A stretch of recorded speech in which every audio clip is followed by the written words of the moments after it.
Psycho మోకలతో రెచ్చగొట్టే ప్రయత్నం చేస్తున్నాడు జగన్మోహన్ రెడ్డి.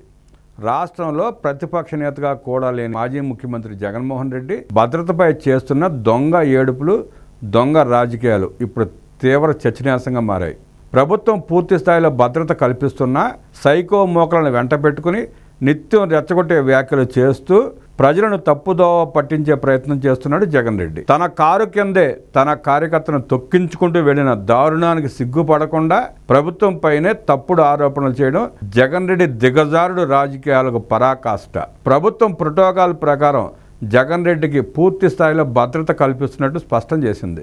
జగన్ రెడ్డి భద్రతా లెక్కలను సైతం వివరంగా వెల్లడించింది. రాప్తాడు, సత్తెనపల్లి, తెనాలి, పొదిలి, గుంటూరు, మిర్చియాడ్, కడప, పులివెందుల, సత్యసాయి జిల్లాల్లో జగన్ రెడ్డి పర్యటనలకు ఎలాంటి లోటు లేకుండా భద్రతా ఏర్పాట్లు చేసిందని తెలిపింది. అడిషనల్ ఎస్పీ స్థాయి నుంచి హోంగార్డ్ వరకు వందలాది మంది పోలీస్ సిబ్బంది జగన్ రెడ్డి పర్యటనలకు విధులు కేటాయించబడ్డారు. జగన్ రెడ్డి పర్యటనలకు భారీ భద్రతా వలయం. కొన్ని ఉదాహరణలు చూస్తే రాప్తాడు పర్యటనలో 506 మంది పోలీస్ సిబ్బంది, 5 స్పెషల్ పార్టీ టీములు, 2 ఏపీఎస్పీ బెటాలియన్ టీములను కేటాయించారు. సత్తెనపల్లి పర్యటనలో 679 మంది పోలీస్ సిబ్బంది, 15 రోప్ పార్టీలతో పటిష్ట భద్రత కల్పించారు.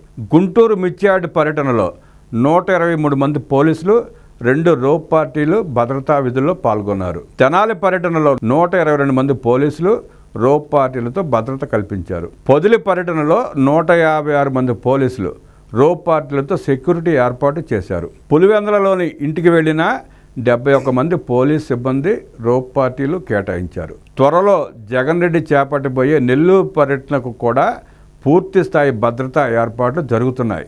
రప్ప వ్యాఖ్యలు, వైసీపీ సైకో మోకల ఆగడం లేదు. ఇక రప్ప అంటూ రెచ్చగొట్టే వ్యాఖ్యలను జగన్ రెడ్డి సమర్థించడం, ఆయన అండతో సోషల్ మీడియాలో వైసీపీ మోకలు రెచ్చిపోవడం రాష్ట్రంలో శాంతి భద్రతలకు సవాల్ విసురుతోంది. ప్రభుత్వం సమయం పాటిస్తున్నప్పటికీ ఈ సైకో బ్యాచ్ తీరు మార్చుకోకపోతే కఠిన చర్యలు తీసుకోవడానికి సిద్ధంగా ఉన్నట్లు ప్రభుత్వం సంకేతాలు ఇస్తోంది. మొత్తంగా భద్రతపై జగన్ రెడ్డి చేసిన తప్పుడు ప్రచారాలు కేవలం ప్రజలను తప్పుదోవ పట్టించి రాజకీయ లబ్ధి పొందడానికని స్పష్టమవుతోంది. వాస్తవాలను దాచిపెట్టి అనవసర రాద్ధాంతం చేయడమే జగన్ రెడ్డి నైజంగా మారిందని విశ్లేషకులు అభిప్రాయపడుతున్నారు.